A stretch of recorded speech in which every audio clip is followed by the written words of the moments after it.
Welcome back to Primal Verses discussion and session. And today we're going to discuss chapter 2, Purpose. Finding you back to the soul paths, away from the, younger days and back to much more meaningful and more important discussions that we can have. And looking deeper into the concept of purpose. I hope you enjoyed the video. I loved making it. There was definitely much insightful things we can discover through visual representation and audio, sometimes than just reading. But here we are, and we're going to continue our discussion. I say discussion plenty. I'm actually use probably a different word for that. But anyways, so here we go.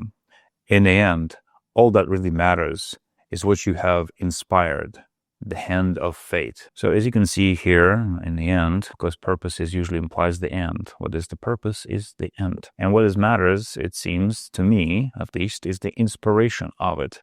Because any other goal seems to fade. Inspiration tends to inherit the ability to inspire others, or some form of continuation rather than goal achievement. You can achieve lots of things, but you can't take them with you, and they will eventually expire. You bought a big yacht, you bought things, you built things, unless they have inspired others to continue to do great work. Unless, of course, the material thing is your inspiration for others. There's greed, and that's a good thing, I guess. But in general, I feel inspiration plays a bigger role for the purpose. I think role models and heroes and things like that are inspiring rather than just trying to pursue a purpose. So in that context, we now have established some sort of foundation. By the way, which reminds me, I need to talk about the chapters themselves and structure. Let's move on. In a time of war or peace, we have only one choice to live. Either master our purpose, whether worthy of one's life, or submit to life of dreamy wishes. Yes. So again, the purpose does not deviate from whatever time you're in, difficult, bad, or easy, or hard. It's always there to true course. It's sort of like a discipline that you develop within yourself,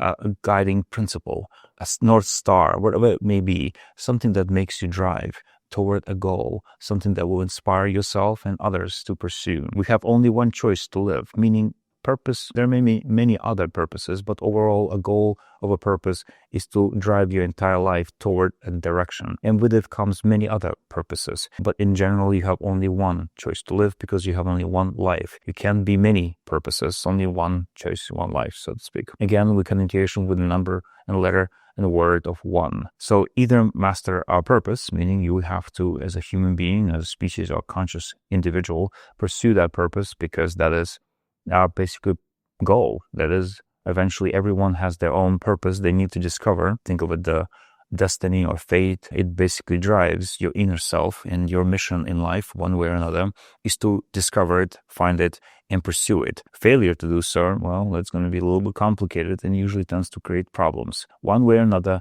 deviation from your set purpose will cause problems. There's no way around it. No way, no how. It's something somehow works in this universe. Purpose and alignment need to be aligned. And if they're not aligned, things just don't go well or just stall, or you're basically in limbo territory. When you're in your zone, so to speak, or you're in your purpose, life tends to go better. Or at least you're content and happy with it as you do it. No matter what's going on outside, your inner core, your psyche, your mind, your whatever, is doing very well. Now, worthy of one's life, kind of, in the end, why pursue things? It has to be worthy of one's goal. No matter how small, no matter how big, it just has to be it. You'll find it, and it can also change down the line, but whatever it may be, as we live, we find it. I want to submit a life of dreamy wishes. Well, I think that's quite self-explanatory. We continue to write those books that we in our minds, but we don't ever write them. We say things, we promise, but we don't actually do. And that is the problem. Sometimes we fall into that mentality that we tend to say things, but don't want to put things into actual doing. And that's why you have to have the purpose that allows you to say less and do more. I think that is a good habit to have in general. So chapter 2, the purpose. Purpose on the tree. Which the leaf will it be that it can change the future, draw a million men to fight, or to have the right to a better life? A vision that would steal the faith from God and be given to humankind. All right, so the thing is, when I wrote this a long time ago, it was always entertaining to explore this connotation of grandeur, because the purpose has to be grandeur, but in general, it is not necessarily true, because not everything one has to. There's another chapter that covers that, some about chapter destiny, that kind of covers the topic of purpose. But in general, purpose personality tree indicating there are many purposes in life, just like there are many beings in life. There's 7 billion of us, whatever it may be. That is our leaf that we choose from the tree of purpose, the destiny tree, and which will be that can change the future. Well, in general, we're all talking about changing the future and what that actually implies and how it works. It seems like a vague concept, but in general, we're changing the future all the time. The parallel actions that we make, they're kind of like timelines, so to speak. We've seen a lot of it in historical events where we can clearly see deviation in time that could have happened that would have affected our future negatively or positively. And these forces are all coming from the purposes that we choose to pursue. I draw a million men to fight. Well, those are nice things to say, of course, in a poem, but obviously I would rather not have a million men to fight for anything other than we can inspire each other to create and produce great things. We've happily fortunate and prosperous with that Benjamin. And so, yes, million men is a expression. Obviously, if there is a cause for a million men to fight for, whatever that may be, perhaps that is a greater purpose to aspire to, security, freedom, and things like that. So, or to have a better life. So again, it kind of comes down to it. If your purpose is being freedom from oppression, whatever that may be, because your purpose is basically predefined by your natural habitats or circumstances of life, with slavery, for example, would be a good purpose to abolish or get out of slavery, become free, like a Roman gladiator. For whatever reason, you are unwillingly to become a gladiator and want to become free. That's just a simple examples, whatever that implies, but you get the idea. Better life, usually most everyone wants a better life, whatever that may be. Okay, a vision that would steal the faith from God. Well, that's a slightly deviation from a normal conversation, but you can see our Primal Verses tend to have divine conversations, and they may be simple or rather thrown out left and right here, but they actually have connotation. But when we worship as humanity, especially in the past, or continue to worship a God-like thing that out there somewhere in the forest or in the sky, God knows where, but for some reason we have put too much effort in it. All the great things we've created for God, the temples, the churches, and the cathedrals, it seems like what it is, we create our best for the divine, at least we used to. Now we don't do that. Now we do our best for dollars. No wonder, or self, but that's actually not true, because to observe eventually it's just a consequential events of actions or right circumstances that should lead you to there, not necessarily the capital. But the point I'm trying to say here is that we worship God-like, and if the purpose is so profound that is beyond the divine, perhaps it's worth pursuing and be given to humankind. Is that if you find the purpose, find electricity and light and technological advances that will propel humanity to going forward, I think it is much more noble cause to live by than self-gratification or short-term gains. Long-term aspirations tend to be more purposeful, more meaningful to oneself and to others. The goal is to find and share one way or another. The idea, the vision, and the future will haunt anyone who dares to merge these three in a walking land. So the idea, vision, and the future is basically, you can look at some examples. For example, we can look at Elon Musk and his aspiration to colonize Mars. It haunts him to this day to achieve that purpose. That is his, well, am I really simplifying it? But it is a simpler way to understand these expression, or why these idea, vision, and the future are so haunting. And anybody who tries to merge these things, they basically putting themselves into shackles of the weight of the purpose they set themselves up. Nobody forced them to do it. There is no gun to their head forcing them to, this is the only way to live by. But we choose these things, and those who choose to walk that path are burdened by their own decision, their goal that they have discovered for themselves that drives their meaning of life. They were not settling for less. They were choosing to go beyond their comfort zone, and therefore in a walking land they will suffer until the purpose has been accomplished, or rather not suffer, but the joy of pursuing it through the struggle that will basically lead them to the greater calling. A simple thought that breaks unworthy ideals for all who wish to strive, an idea that is godly, and all who live it will know its mind. Some simple ideas are much more profound, just like we have discovered through Einstein's relativity and AMC square, the power that we have now uncovered for himself for the last 60, 80 years. The idea could be so godly, who will not live it will know its might. Once the idea becomes radicalized in a concept that is burning fire among other peers among you, nothing can really be stopped. Not like a zeal, right? So those are what I'm trying to explain here, that those who live by these extreme ideas that are so viral, so to speak, they start to question your sanity, your individuality. They challenge who you are. And there is much to be discussed in that as well. All prophets had a vision that they thought was right.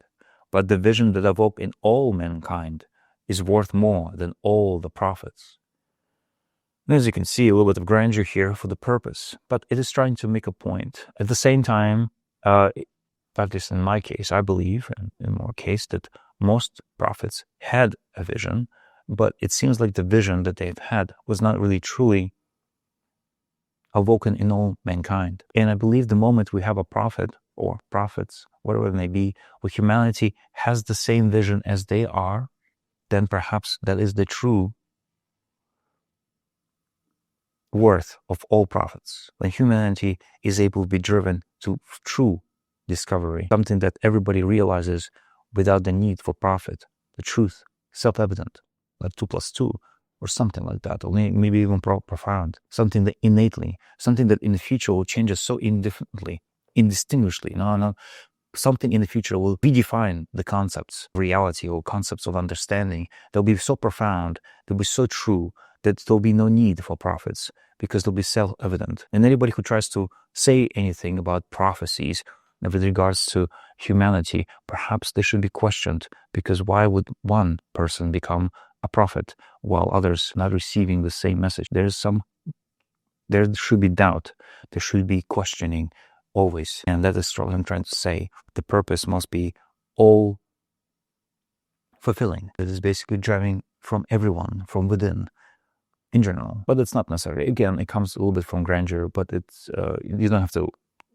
Not everybody has to be dying on the cross, basically. But in generally, this is the choice of purpose. Well, there's Primal Verses after all, so we have to do a little bit grandeur, at least for this case. It was a while ago that I wrote this one. Fortune, luck, and chance. Uncertainty we all fear. The future is like a cold space, vast and dangerous. But life without adventure, is it life? Well, as you can see, we can kind of starting to draw a little bit of conclusion and repeating the 3 connotations that we were trying to say. Misconception in this paragraph a little bit. It talks about the purpose is uncertain in some regards. You need fortune, luck, and chance. You cannot predict everything. You cannot be the perfectionist in life. One way or another, life will take toll on you if you are a perfectionist. You need to adapt, improvise, and adjust your sails. That is a better way. Your purpose is your guiding light, not a direction, so to speak. Not, it's like, you know what I'm trying to say, right?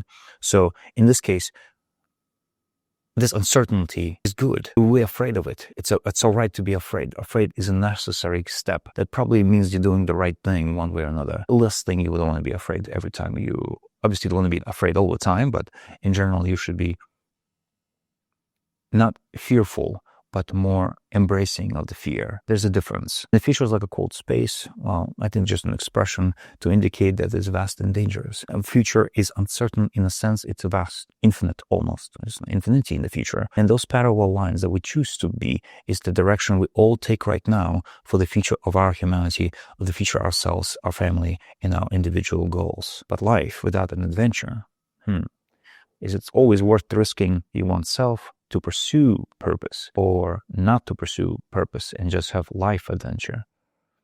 I think there's interesting questions to be asked about yourself. Should you pursue life of purpose, or should you pursue life of adventure? I mean, there's something going on here that I clearly can explore. Perhaps you have your opinion on that as well. I see it now, men in space, colonizing and advancing humanity with a purpose, an era of town.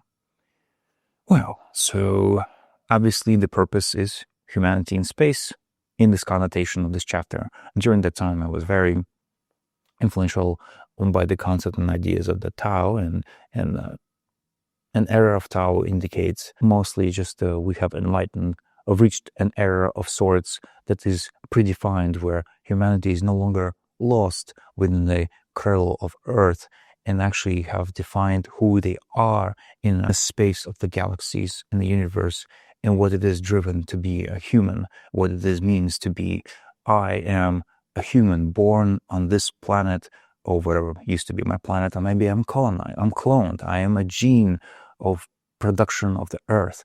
I am the chromosomes, whatever it may be. I am that entity that has things that I define as human, the values, the morals, the ethics. That is what implies within the Tao, necessarily the Tao itself, but that we have basically gotten to the point of evolution, that, or not evolution, even a state of mind that we all can comprehend and necessary being educated. And we can talk about education some other time.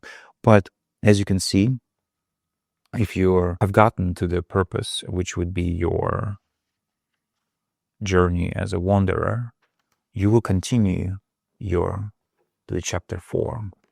Now, that is a warning to the chapter 4. But anyways, thank you for joining me for this session for the chapter 2, the purpose. I think it's quite interesting and simple in some sense to understand a chapter. I hope you again enjoyed the video and the poem. Don't forget to check us out at primalverses.com and Patreon as well. Thank you again. I'll see you around. Ciao.